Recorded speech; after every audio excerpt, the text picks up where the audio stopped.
Shri L के अद्वानी।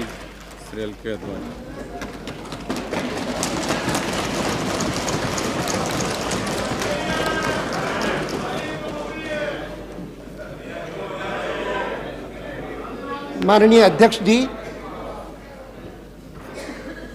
सामान्यतः इस प्रकार के विश्वास प्रस्ताव पर प्रधानमंत्री जब प्रस्ताव रखते हैं उसके साथ साथ कुछ विस्तार से अपनी बात कहते हैं, किंतु आज वाजपेयी जी ने प्रस्ताव के साथ साथ कोई अपने पिछले साल के सरकार के काम का कोई आकलन नहीं प्रस्तुत किया, लेकिन 2-3 शब्दों में, 2 वाक्यों में उन्होंने जो बात कह दी वह वास्तव में आज की परिस्थिति की मूल समस्या है। और मैं अपेक्षा करता था कि उन 2-3 वाक्यों का कुछ विस्तार से उत्तर मुझे विपक्ष के नेता से मिलेगा। और उन्होंने शुरू में कहा भी कि हमारी जवाबदारी है कि जिस समय हम किसी सरकार का विरोध करें तो उस समय हम क्या विकल्प प्रस्तुत करते हैं इसका भी जिक्र करें। और इसीलिए ये पौन घंटा 45-50 मिनट जो शरद पवार जी बोलते रहे, मैं ध्यान से सुनता रहा कि कहीं मुझे उसकी कुछ झलक मिले।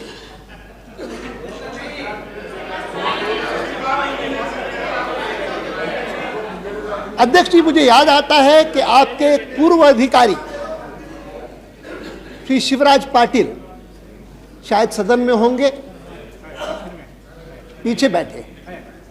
मैं उनका हमेशा आदर करता हूं और वे कभी कभी बड़ी मौलिक बात सदन के सामने और देश के सामने विचार के लिए रखते हैं। और उसमें उन्होंने एक बार बात कही थी जिसका अनुमोदन प्रधानमंत्री ने भी स्वयं ने किया था, शायद उस समय वो विपक्ष के नेता थे, जिस समय उन्होंने कहा कि दुनिया के संविधानों में अलग अलग व्यवस्थाएं हैं और उनमें से एक व्यवस्था है जर्मनी में। और वो जर्मन की व्यवस्था जो है वो इस कारण से बहुत अच्छी है कि कभी भी अस्थिरता पैदा नहीं होगी। मेरे पास जर्मन संविधान का उदाहरण मैं वो लाया हूं, यह है Basu's select constitutions of the world, उसकी अनुच्छेद 67 आर्टिकल 67। ये महत्व की बात है और यह बात शिवराज जी ने कही है, इसीलिए मैं जिक्र करता हूं। इसका संबंध है कि सदन नो प्लीज सरकार के प्रति अविश्वास प्रस्ताव किस प्रकार से कर सकता है। जर्मनी के संविधान में व्यवस्था है कि अगर कोई अविश्वास का प्रस्ताव रखना हो किसी सरकार के खिलाफ, article 67 says the Bundestag means the parliament can express its lack of confidence in the federal chancellor only by electing a successor with the majority of its members and by requesting the federal president to dismiss the federal chancellor। नई सरकार चुनने से पहले उसको किस सरकार को बनाना चाहते हैं इसके लिए प्रस्ताव लाना पड़ता है और उसके आधार पर राष्ट्रपति से अनुरोध करना पड़ता है कि वर्तमान सरकार को हटा दो।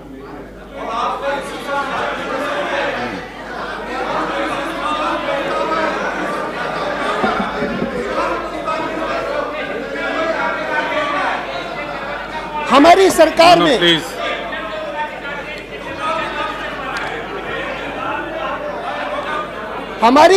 में हमारे संविधान में ऐसी कोई व्यवस्था नहीं है और इसीलिए सामान्यतः व्यवस्था इतनी है कि यहाँ पर अगर आपको सरकार पसंद नहीं है, सरकार को हटाना चाहते हैं, या हटाना तो छोड़िए, हम लोग विपक्ष में तब रहे हैं, वाजपेयी जी, मैं, बहुत सारे लोग जो आज विपक्ष में हैं सीपीआई सीपीएम के, कि जब कहीं कोई गुंजाइश नहीं होती थी सरकार को हटाने की और फिर भी हम अविश्वास का प्रस्ताव लाते थे।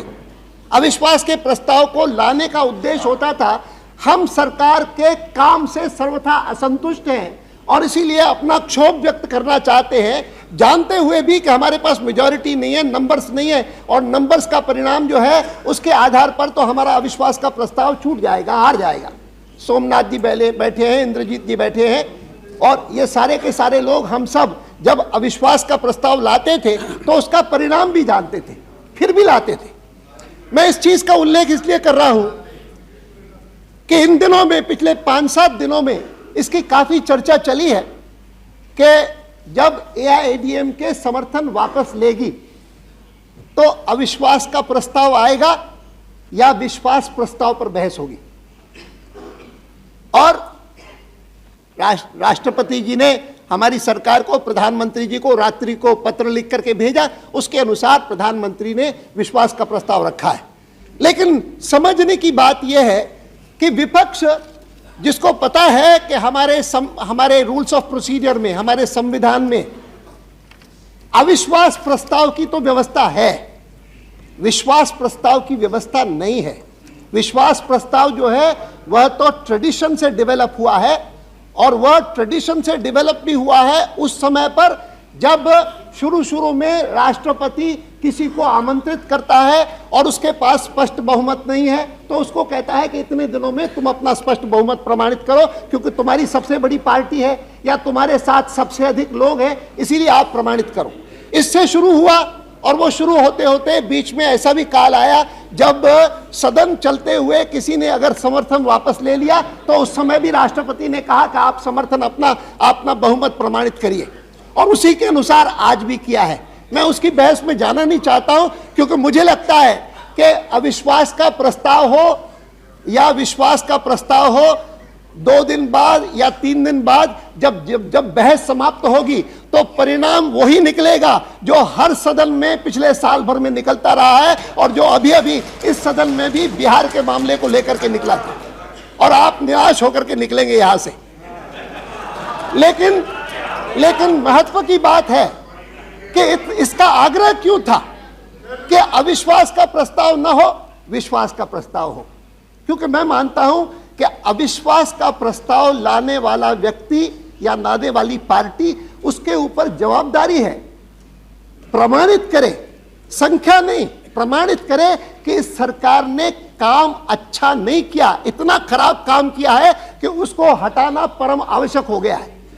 और पूरी देर ये सारा विपक्ष, उसको लगता था कि जिस सरकार ने पोखरण किया, जिस सरकार ने अग्नि किया, जिस सरकार ने अभी का बजट दिया, जिस सरकार ने लाहौर की यात्रा की, जिस सरकार ने कश्मीर में इतना परिवर्तन ले आया, जिस सरकार ने सारी एशिया में जब बाकी अर्थव्यवस्थाएं हिलडुल गई थी और तब भी यहां पर स्थिरता लाई, उस सरकार के खिलाफ वास्तव में कहने को क्या है? कुछ नहीं।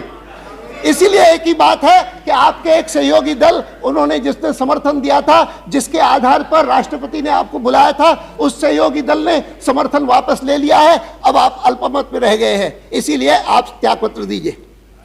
अध्यक्ष जी, मैं स्मरण कराना चाहूंगा कि जिस समय AIADMK ने हमको समर्थन दिया था उस समय भी हमारी कुल संख्या 252 थी, बहुमत नहीं था, बहुमत नहीं था।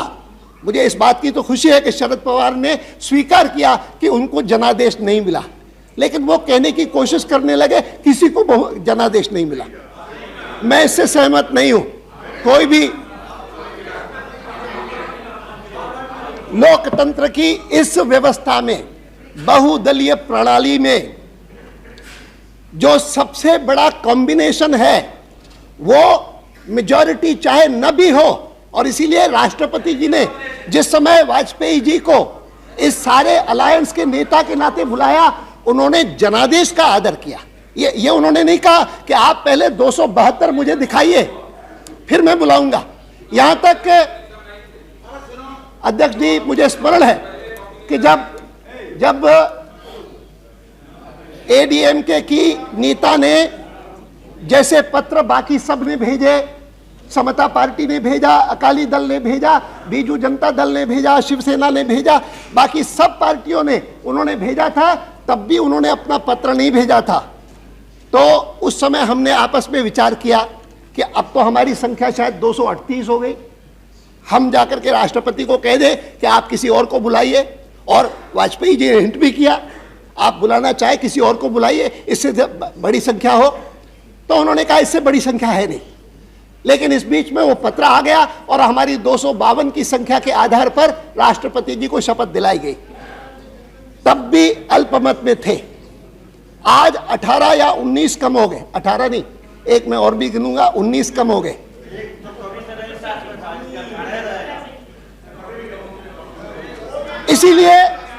इसीलिए मैं पहले इस बात पर बल देना चाहूंगा कि 1998 के लोकसभा के चुनाव में हिंदुस्तान की जनता ने इस प्रणाली के अधीन एक मत व्यक्त किया और जो जनादेश है वह जनादेश स्पष्ट है कि श्री अटल बिहारी वाजपेयी जी के नेतृत्व में यह अलायंस की सरकार बने। यह देश का जनादेश है और यह 1996 से भिन्न है। 1996 में मुझे याद है कि वह जनादेश एक प्रकार से बीजेपी के लिए था और वह बीजेपी के लिए था, सबसे बड़ी पार्टी करके उभरे। और इसीलिए उस समय डॉक्टर शंकर दयाल जी शर्मा ने वाजपेयी जी को उस समय भी बुलाया। लेकिन यह बात सही है कि उन दिनों में स्थिति ऐसी थी कि और कोई पार्टी हमारे साथ आने को तैयार नहीं थी सिवाय शिवसेना के, जो हमारे साथ चुनाव में भी थी। और शिवसेना और चुनाव के तुरंत बाद अकाली दल हमारे साथ आया था, चुनाव में वो भी नहीं था। यह परिवर्तन, यह हिंदुस्तान के राजनीतिक गतिविधियों में और राजनीतिक व्यवस्था में जो परिवर्तन होते रहे हैं उनकी ओर संकेत करते हैं। जिस पार्टी के पास 1989 में, आज से 10 साल पहले, केवल 2 सदस्य थे, आज उस पार्टी के साथ इतने सहयोगी दल जुड़े कि हम 252 की संख्या में पहुंचे। और 252 की संख्या अभी जब परीक्षण हुआ, शक्ति परीक्षण हुआ, तो कांग्रेस पार्टी और हमारे इधर बैठे हुए लेफ्टिस्ट लोग और एसपी और आरजेडी, इन सबको मिलकर के और 29 वोटों से पराजित किया अभी इसी सदन में। और ये जनादेश यूं का त्यों है। आज मुझे बहुत खुशी हुई, शरद पवार ने इस बात का जिक्र किया कि वाजपेयी जी का पूरा जीवन वह राजनीति में सत्ता के लिए न होकर के वह किन्हीं मूल्यों के लिए हुआ है, नैतिकता के ऊपर आधारित रहा है। और इसीलिए उन्होंने कहा कि मैं तो अपेक्षा करता था कि जिस समय एआईएडीएम के अपना समर्थन वापस ले लेगी तो वाजपेयी जी तुरंत जाकर के इस्तीफा दे देंगे, ये उन्होंने कहा। और अगर वाजपेयी जी इस्तीफा देते तो वो जनता की इच्छा का आदर नहीं करते। आज प्रातःकाल मैं देख रहा था, आज प्रातःकाल ही एक, ये मेरे पास क्लिपिंग्स हैं आज की, जिसमें एक ओपिनियन पोल लिया गया है। और वो ओपिनियन पोल, जिस ओपिनियन पोल में, और ये ओपिनियन पोल एआईएडीएमके के समर्थन वापस लेने के बाद लिया गया है। अध्यक्ष जी, इस ओपिनियन पोल के अनुसार Anna Dramuk, please, no mister Ram, please, I am not yielding, no please. Anna Dramuk के वापस लेने के बाद, समर्थन वापस लेने के बाद, और ओपिनियन पोल लिया गया है कि क्या वाजपेयी जी की सरकार को तुरंत त्यागपत्र दे देना चाहिए या सत्ता में बने रहना चाहिए और द्रमुक व अन्य दलों का समर्थन जुटाना चाहिए। इस पर उन्होंने मत लिया और 22% ने कहा कि उनको त्यागपत्र देना चाहिए, 71% ने कहा कि उनको त्यागपत्र नहीं लेना चाहिए और उनको डीएमके और अन्य पार्टियों का समर्थन जुटा करके, और जिस प्रकार से साल भर वो देश की सेवा करते आए हैं वैसे उनको करते रहनी चाहिए। और इसीलिए मैं मानता हूं कि इस समय एक डेमोक्रेटिक लीडर के नाते जनादेश का आदर करते हुए वाजपेयी जी ने यह कहा कि, और राष्ट्रपति के निर्देश को मानते हुए कहा कि मैं सदन के सामने रखता हूं कि आप विश्वास के प्रस्ताव पर अपना मत दीजिए। जो भी निर्णय आपका होगा वो शिरोधार्य में करूंगा। शरद जी ने एक बात कही, अब उन्होंने हमारे खुराना जी को कहा कि अपनी पीड़ा व्यक्त करिए। हमारी पार्टी में किसी को अगर पीड़ा है, किसी को कष्ट है, तो वो किसी नेता के पास आकर के अपनी बात पूरी कह सकता है, लिख सकता है। ये आप जैसी स्थिति नहीं है कि आप अपनी पीड़ा इधर उधर व्यक्त करते रहे, लेकिन आप अपने नेता को कभी अपनी पीड़ा व्यक्त करते हुए, व्यथा व्यक्त करते हुए चिट्ठी लिखने का साहस नहीं कर सकते। चिट्ठी लिखने का साहस कभी नहीं कर सकते। ये पार्टी ऐसी है जिस पार्टी में साधारण से साधारण कार्यकर्ता भी बड़े से बड़े नेता के पास जाकर के अपनी बात दिल की कह सकता है। आपके यहाँ का वातावरण हमारे यहाँ नहीं है कि जिस वातावरण में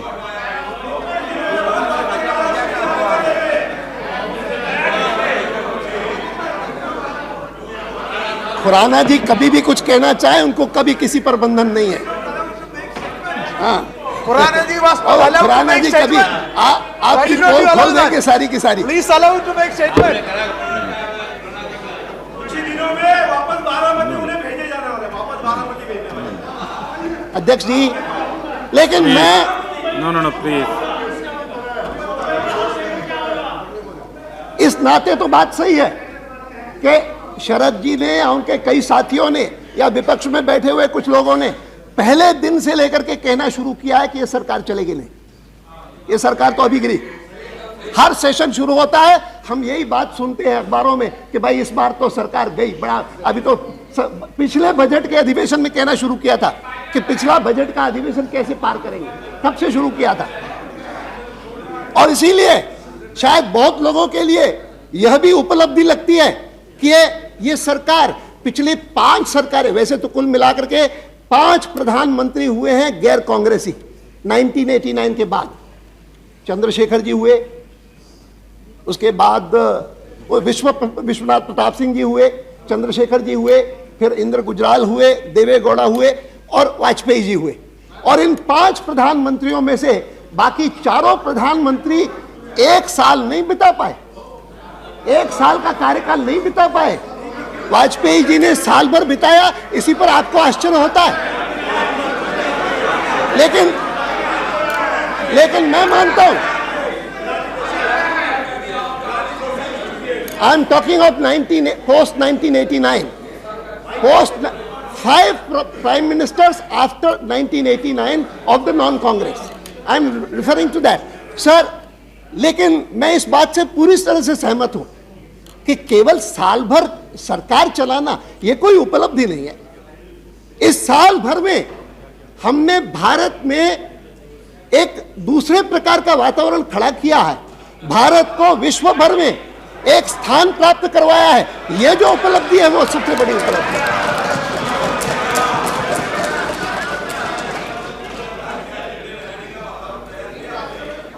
मैं तो ताज्जुब करता हूं इस कांग्रेस पार्टी पर कि जिसने पोखरण 2 की आलोचना की, और आज मैं सुनकर के हैरान हुआ कि अग्नि का जिक्र करते हुए कहते हैं कि हम एक और आर्म्स रेस यहां शुरू करते हैं। हमको इस बारे में कोई संकोच नहीं। पोखरण से लेकर के अग्नि 2 तक, पोखरण 2 से लेकर के अग्नि 2 तक भारत को इस सरकार ने और अधिक सबल किया है और अधिक मजबूत किया है। इसमें आपकी पार्टी अपोलोजेटिक हो सकती है, आपकी पार्टी आर्म्स रेस की बात कर सकती है। क्या ये पोखरण और क्या अग्नि परीक्षा ये 6 महीने में 1 साल में बढ़ गई? क्या ये आपकी देन है इस देश को? ये कांग्रेस की नीतियों का फल है।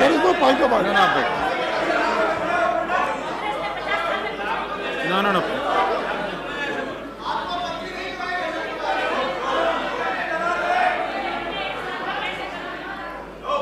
मैं नहीं जानता हूं कि हमारे विदेश मंत्री श्री जसवंत सिंह जी इस बार की बहस में बोलेंगे कि नहीं बोलेंगे, लेकिन अगर वो बोलेंगे तो निश्चित रूप से 1998 के मई के महीने में कांग्रेस पार्टी की ओर से जो बयान हुए थे, जो वक्तव्य दिए गए थे कि इस सरकार ने भारत को अलग थलग कर दिया है, इस सरकार ने गांधी जी को, बुद्ध को भुला दिया है, इस सरकार ने पोखरण 2 करके और देश के ऊपर एक बहुत बड़ा बोझ लाद दिया है। दुनिया भर की बातें कही, अलग अलग। यहां पर नटवर सिंह जी होंगे तो उनका बयान उठा करके पढ़िए क्या क्या बोले थे।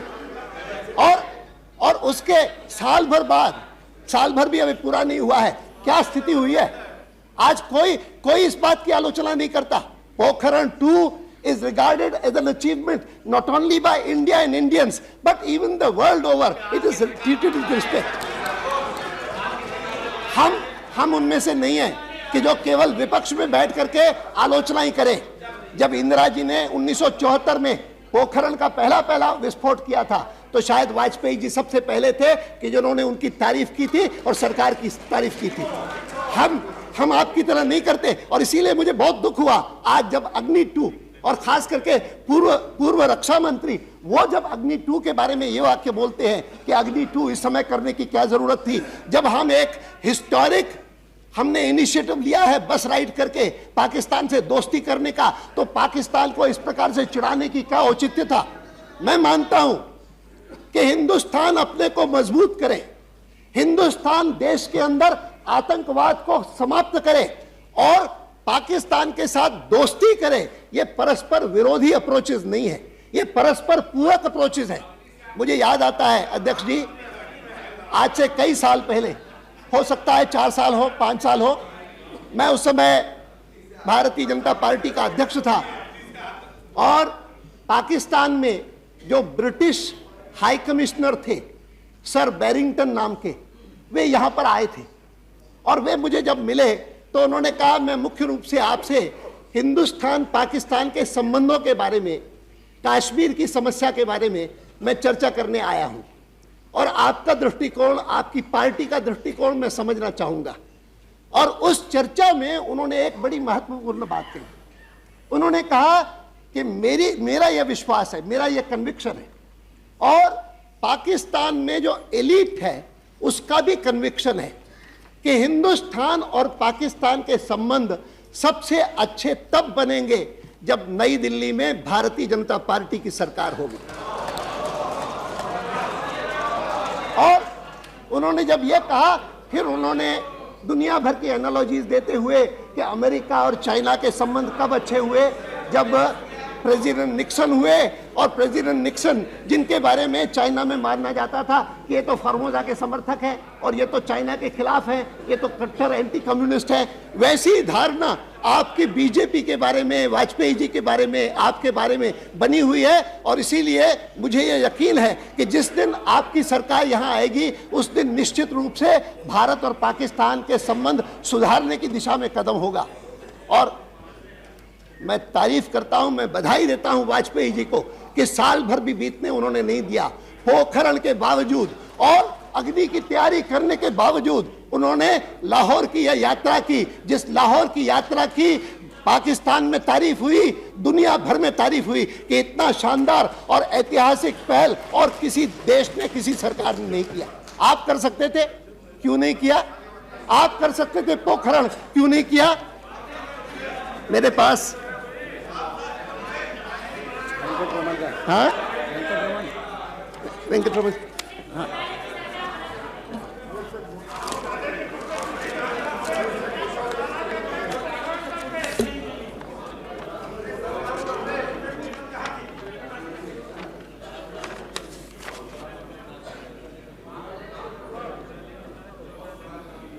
आज मैं देख करके हैरान होता हूं कि कम्युनिस्ट किस उत्साह से कांग्रेस की सरकार बनाने को तत्पर है। अजीब है सचमुच ये कम्युनिस्ट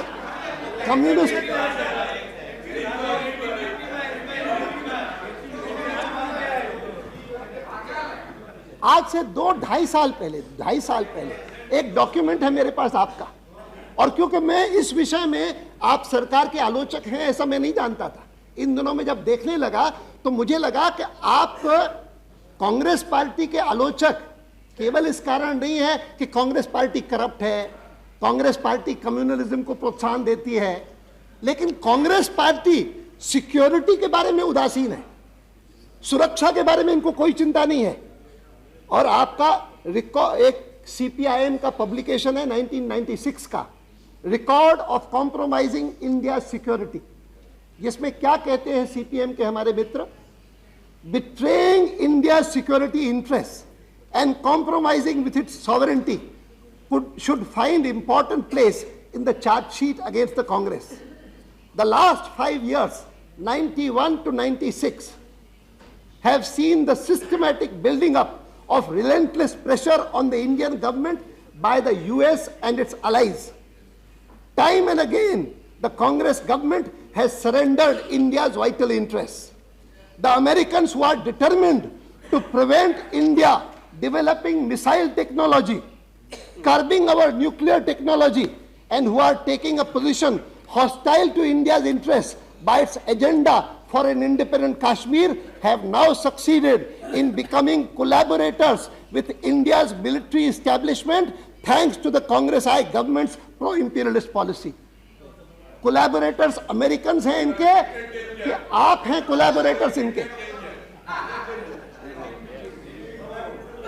Collaborators कौन है? और इसीलिए मैं हैरान होता हूं कि किस प्रकार का, और इसीलिए मुझे विश्वास है कि कांग्रेस पार्टी भी जानती है कि इस सदन में से मिनट सर, आपका हमेशा आदर करता हूं। मैं तो सिर्फ इतना ही कहना चाहता हूं कि आप बांग्लादेश को भूल गए क्या? 95,000 को भूल गए क्या? मैं नहीं भूला। इंदिरा गांधी, मैं नहीं भूला। उनको जो है वो 7वां बेड़ा भी चला गया, सारे बेड़े चले गए, उसका भी तो देखने वाला। नहीं, मैं नहीं भूला। थोड़ा सा ध्यान, मैं नहीं भूला। अगर ये होता तो बात कर जाखड़ जी, बांग्लादेश जब किया था आपके श्रीमती गांधी ने, तब आप शायद भूल गए कि वाजपेयी जी ने क्या कहा था उनके बारे में। मैं नहीं भूला हूं, मैं तो इनको याद दिला रहा हूं। मैं याद दिला रहा हूं, आज आपको याद दिला रहा हूं। आप इनके भरोसे चल रहे हैं, इनके भरोसे आप सरकार बनाने की कल्पना करते हैं। पहचानिए इनको, और इनको सारी दुनिया पहचाने। आप इनको पहचानिए और इनको सारी दुनिया पहचाने, ये कहने के लिए मैं कह रहा हूं।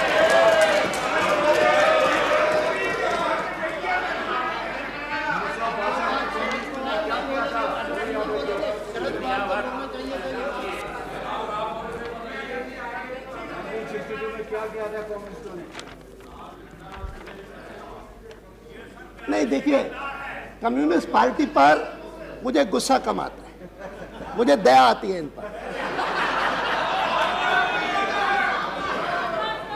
अरे कल तक जो पार्टी यह सोचती थी, जो पार्टी कल तक सोचती थी कि आधी दुनिया पर हमारा अधिकार है और थोड़े सालों बाद सारी दुनिया पर हमारा अधिकार हो जाएगा, जिसमें भारत भी एक हिस्सा होगा, वहां की स्थिति यह है कि सारी दुनिया से साफ होकर के केवल भारतवर्ष के 2 कोनों में आकर के सीमित हो गई है।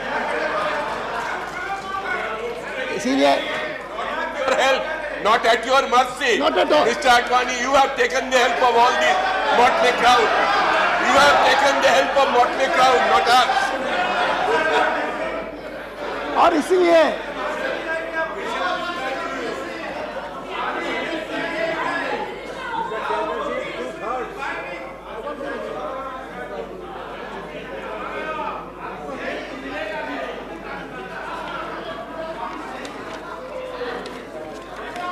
और ये मैंने 96 का पढ़ के सुनाया आपको।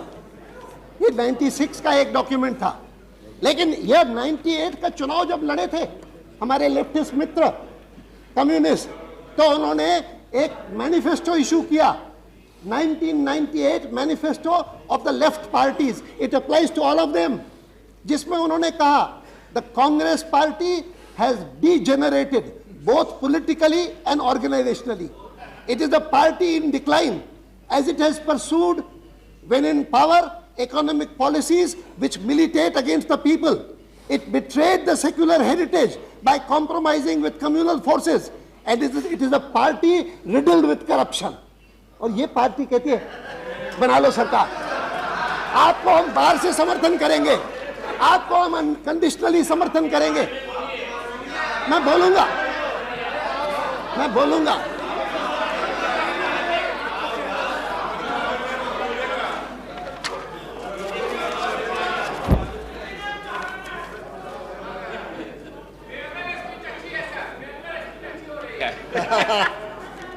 मैं फिर से उसी पर आता हूं कि इस बहस में सार्थकता आएगी अगर आप कह दें कि हम इस सरकार को हटा करके क्या विकल्प प्रस्तुत करना चाहते हैं।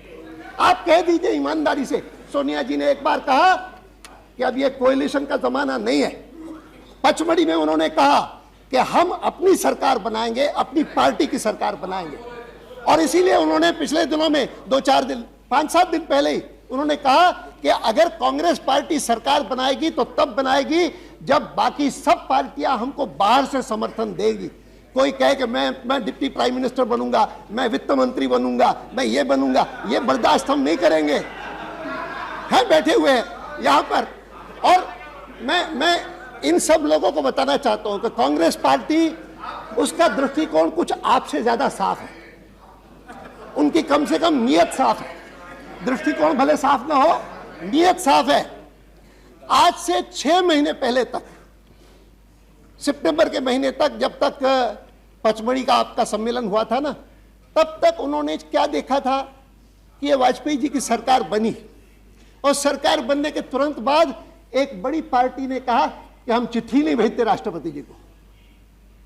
ये सरकार कैसे चलेगी इस प्रकार की अलायंस? शुरू में कहती है जिसने 7 चुनाव में भाग लिया, और वो चिट्ठी भेजने में आनाकानी करती है, और फिर यहां से भेजना पड़ता है किसी भी दूत को, जसवंत सिंह जी को कष्ट करना पड़ता है जाकर के उनको मनाए। ये सब चला, उन्होंने देखा। फिर उन्होंने ये भी देखा कि भाई इस पार्टी में कई सारे लोग हैं, उनकी भी महत्वाकांक्षा हो सकती है प्रधानमंत्री की, एक ही थोड़ी है। तो और कुछ नहीं तो कम से कम वाजपेयी जी और अडवाणी के बीच में कैसे दरार डाली जाए। लगातार डिसइंफॉर्मेशन फैलाओ, और बहुत सिस्टमैटिकली किया, मानना पड़ेगा। मैं मानूंगा कि बहुत योजना पूर्वक किया है। और मदन लाल खुराना अपने को देखेंगे,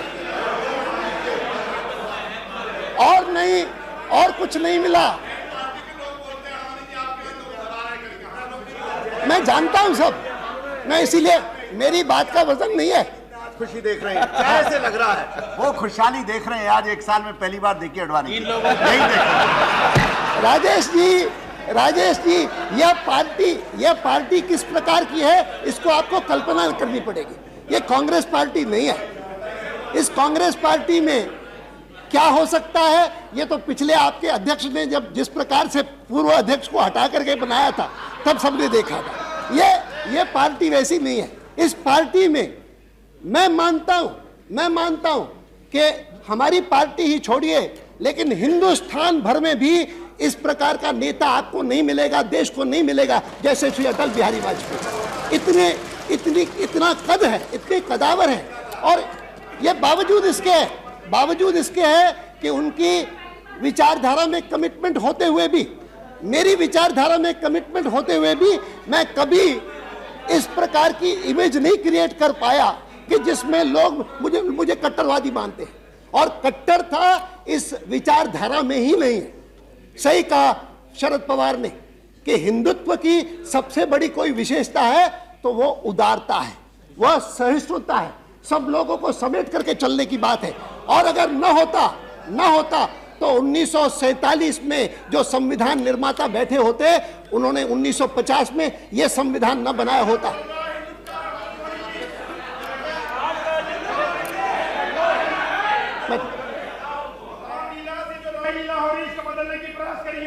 कौन सा? देख लीजिए ये, क्या चुप रहो? Please check.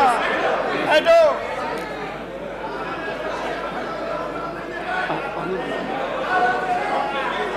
No, please check.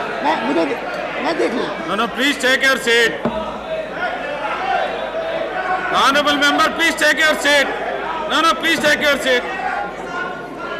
नहीं, देखो, मैं इस बात से इनकार नहीं करता हूं कि इस प्रकार के इतने बड़े समाज में कई प्रकार के लोग होते हैं, लेकिन कुल मिलाकर के इस देश को जो कहता है कि यह देश फंडामेंटलिस्ट हो रहा है, और मुझे इस बात का खेद है कि बीजेपी के सरकार में आने के तुरंत बाद से लेकर के विश्व भर में इस बात का प्रचार किया गया है, और हमारे ही लोगों ने किया है कि जैसे हिंदुस्तान में फंडामेंटलिज्म आ गया। कोई फंडामेंटलिज्म नहीं आया, और हिंदुस्तान में फंडामेंटलिज्म आ ही नहीं सकता। हिंदुस्तान में सेक्युलरवाद जो है वो हमारी यहाँ की धरती में है, जड़ जड़ में है। हिंदुस्तान में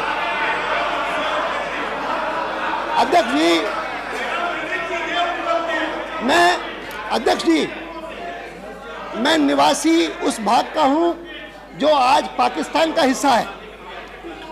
मैं सिंध का निवासी हूं और उस क्षेत्र से करोड़ों लोग बेघर होकर के इधर आए।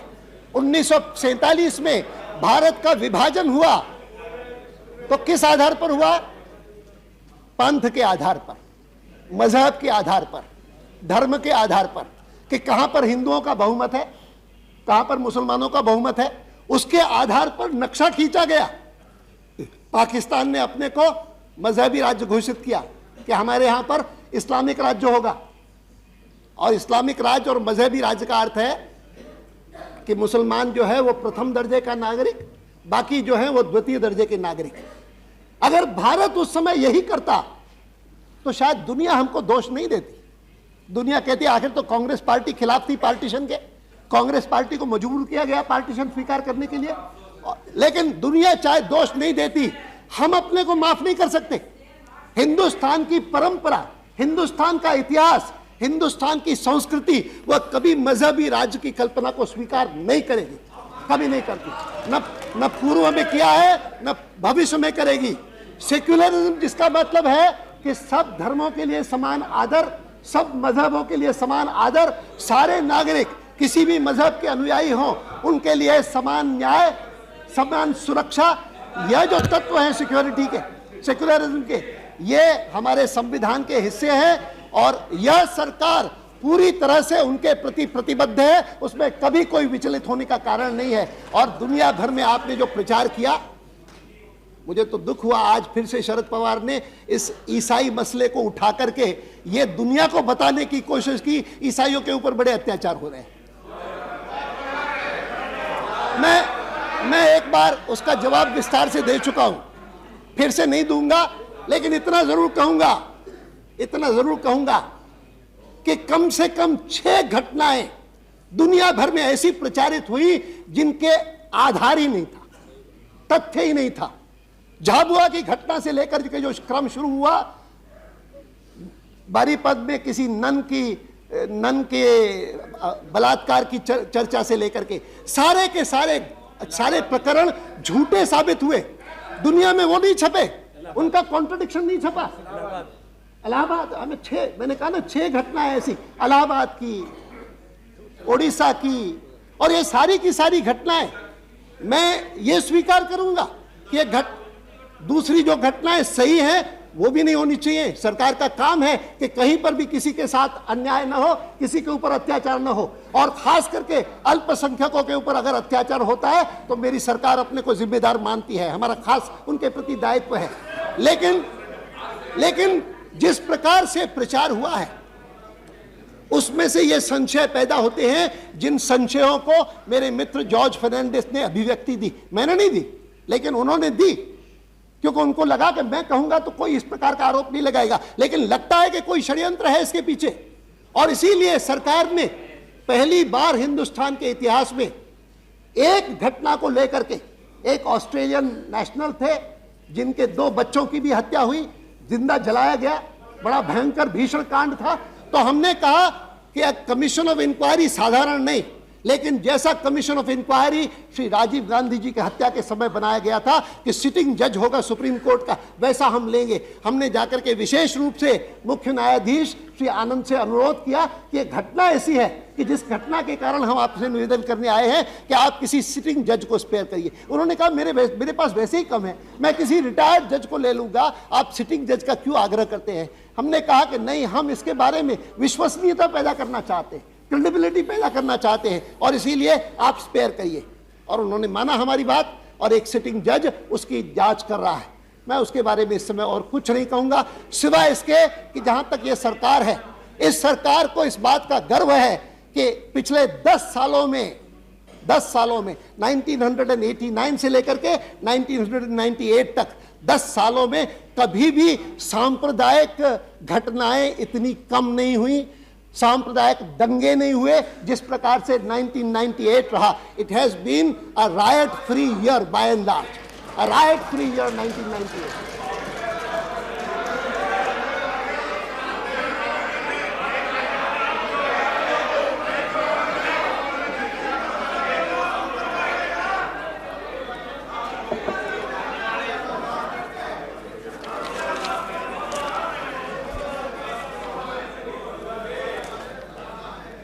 अब मैं आपको कहना चाहता हूं कि इस सदन में से कोई वैकल्पिक सरकार उभर नहीं सकती, ये कांग्रेस पार्टी का भी कन्विक्शन है। और इसीलिए उस सबको उकसा रहे हैं, चलो आपकी बन जाएगी, देवेगौड़ा जी बन जाएंगे, थर्ड फ्रंट बना लो और हमारी बना लो, हमको अगर बाहर से समर्थन करो। उनको पता है कि कोई बाहर से समर्थन करके और आपकी सरकार नहीं बनाएगा। लेकिन जब ऐसा हो, इसीलिए पहले पहले तो आप हमारे साथ मिल करके इस सरकार को हटा दो। फिर कोई प्रमाण देना था तो शरद पवार को उत्तर में देना था कि जैसा लालू प्रसाद जी ने कहा है ना, 5 मिनट लगेंगे, बैठ करके फैसला कर लेंगे।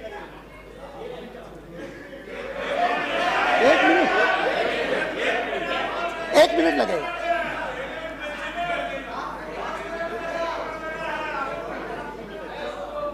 खैर वो तकलीफ आपको करनी नहीं पड़ेगी, ये मैं विश्वास दिलाता हूं, और मैं आभारी हूं हमारे डीएमके के मित्रों का जिन्होंने सारी स्थिति को पहचान करके सही तरीके से और ये निर्णय किया कि हमको चाहे जितना कठोर कदम लेना पड़े, हम निश्चित रूप से देखेंगे कि यह जो इस सरकार को गिराने का षड्यंत्र है वो विफल हो। मैं उनको बहुत बहुत धन्यवाद देता हूं और मैं उनको धन्यवाद देता हूं कि उन्होंने हमारी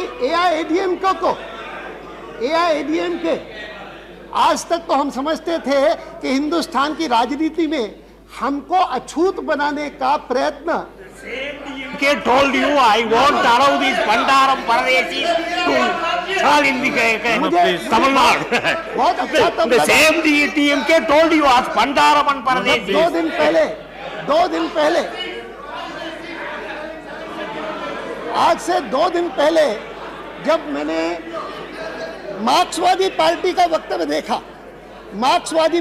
वक्तव्य देखा कि हम एडीएमके के साथ नहीं जाएंगे, मैंने कहा ये क्या हो गया, ये क्या विचित्र बात हो गई। आज एडीएमके भी अनटचेबल हो गया। हमारे लिए कोई पार्टी अनटचेबल नहीं है, मार्क्सवादी भी नहीं है। हिंदुस्तान की राजनीति डेमोक्रेटिक राजनीति है, हम किसी को भी अनटचेबल नहीं मानते। ये अनटचेबिलिटी का अप्रोच आपका हो सकता है, कभी कभी और किसी का भी हो सकता है, कभी कभी कांग्रेस का भी हो सकता है, लेकिन मैं जानता हूं हमारे यहाँ पर हमारे जिन्होंने सबसे ज़्यादा हमको आइडियोलॉजी की शिक्षा दी और आइडियलिज्म की शिक्षा थी, ऐसे पंडित दीनदयाल उपाध्याय थे। उन्होंने 1966 में जब पटना में बिहार में कम्युनिस्टों की और हमारी मिलकर के एक सरकार बनी थी और हमारे कुछ डेलीगेट्स कैलिकट के अधिवेशन में कहने लगे कि पंडित जी ये आपने क्या किया। दीनदयाल जी को कहा कि दीनदयाल जी आपने कैसे किया, ये कैसे स्वीकार किया कि कम्युनिस्ट भी और जनसंघ भी दोनों एक ही सरकार में रहें। तो उन्होंने कहा कि सरकार जो बनी है एक कार्यक्रम के आधार पर बनी है, हम कम्युनिस्टों से आइडियोलॉजिकली मतभेद रखते हैं, लेकिन उसके कारण हम उनके साथ बैठेंगे नहीं, उनके साथ मिलकर के काम नहीं करेंगे, उनके साथ राष्ट्र के या बिहार के हित में कोई कार्यक्रम बनेगा उसको कार्यान्वित नहीं करेंगे। यह जो अस्पृश्यता का कार्य है ये कभी कोई जनसंघ का व्यक्ति न माने। उन्होंने कहा कि आश्चर्य की बात है, उनके शब्द थे कि बड़ी विडंबना है कि सामाजिक क्षेत्र में अस्पृश्यता एक पाप माना जाता है, अपराध माना जाता है, लेकिन राजनीतिक क्षेत्र में कुछ दल हैं जो कहते हैं कि इसको अगर अस्पृश्य तुमने नहीं माना तो तुम पाप करते हो, इसीलिए तुम इसको अस्पृश्य मानो। मैं एडीएमके को, डीएमके को, कम्युनिस्ट पार्टी को, मुस्लिम लीग को, किसी को भी हम अस्पृश्य नहीं मानते, किसी को अस्पृश्य नहीं मानते, लेकिन हम ये मानते हैं कि इस समय देश की राजनीति जिस स्थान पर पहुंची है उसमें से यह जो कल्पना कांग्रेस पार्टी करती है ना कि हमको स्पष्ट बहुमत मिल जाएगा, बहुत बड़ी गलतफहमी में है। उत्तर प्रदेश में क्या हाल है तुम्हारा, बिहार में क्या हाल है? आज अगर बिहार लालू प्रसाद जी आपके साथ हैं तो केवल इस कारण है कि कुछ ऋण चुका रहे हैं, कर्जा चुका रहे हैं, अभी आपने उनको बचाया है, अन्यथा उनका कोई मेल नहीं आपके साथ।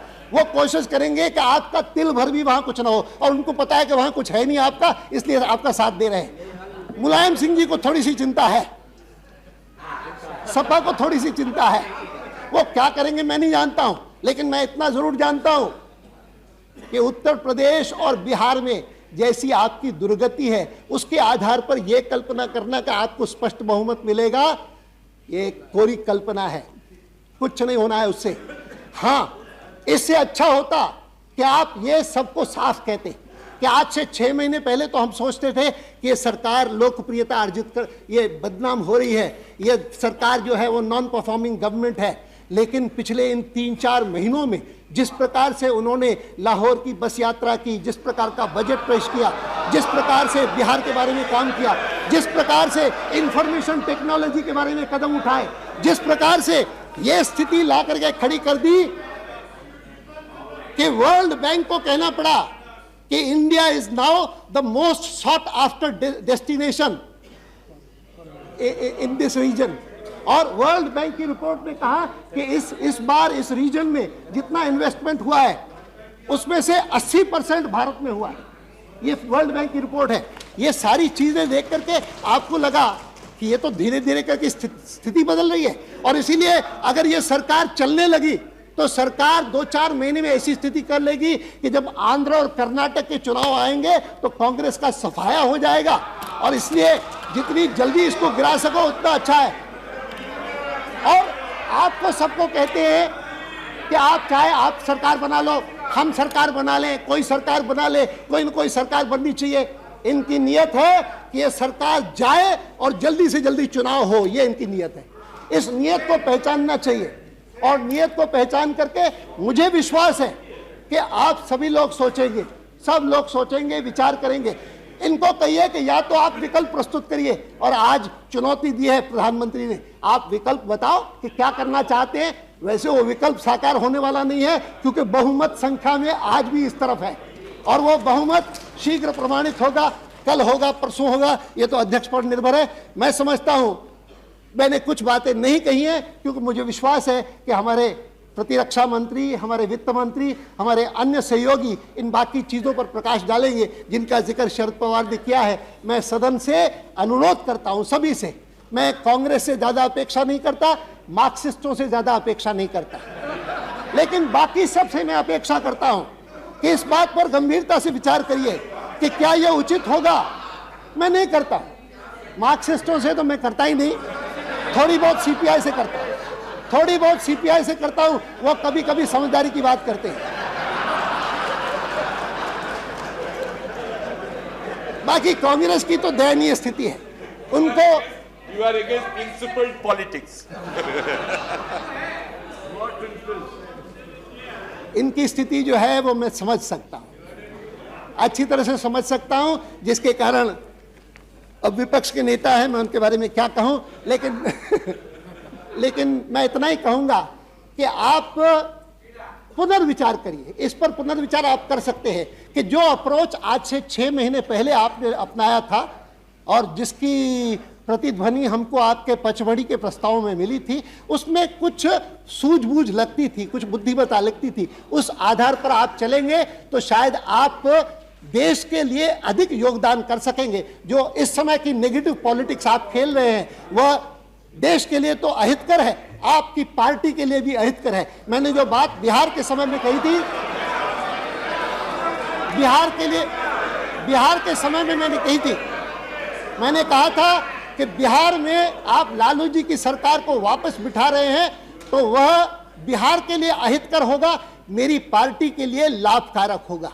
लेकिन मैं आपसे चाहता हूं कि मेरी पार्टी का अहित करते हुए भी आप बिहार का भला करें, देश का भला करें। उसी प्रकार से मैं आपको कहता हूं कि पुनर्विचार करिए। शरद पवार ने कुछ भी कहा हो, अगर आज शिवशंकर फैसला कर लें नहीं आज हम वाजपेयी जी की सरकार का समर्थन करेंगे तो स्थिति बदल जाएगी। इनका वजन ज्यादा है, शरद पवार का बदल नहीं, वो तो औपचारिक रूप से विपक्ष के नेता है, असली तो ये है।